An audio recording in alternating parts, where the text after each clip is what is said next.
అది యెహోవా ఉగ్రత దిగి వస్తే ఎవరు ఆపగలిగేది? యెహోవా ఉగ్రత దినమున తన వెండి బంగారములు దాన్ని తప్పింపలేకపోవును. కోవిడ్ వచ్చింది, బంగారం ఏం చేసుకున్నావు? నెత్తి మీద వేసి కొట్టుకోవాలి నువ్వు. నీ వెండి నిన్ను కాపాడిందా? నీ బంగారం నీ మరణాన్ని తప్పించగలిగిందా? అది దేవుని ఉగ్రత. దేవుడు ఉన్నాడనే భయం తెలియాలి.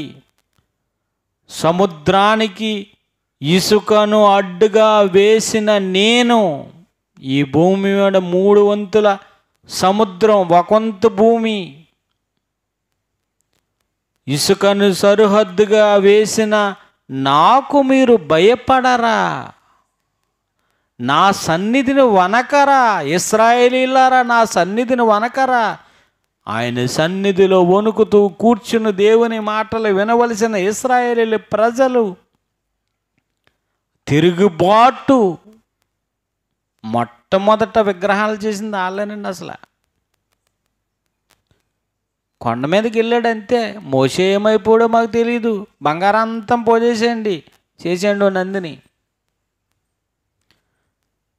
మహిమా స్వరూపి దేవుని మహిమను గడ్డిమేయు ఎద్దు రూపంలో మార్చి మొట్టమొదట విగ్రహం చేసింది ఇశ్రాయేలీయులు కాదా?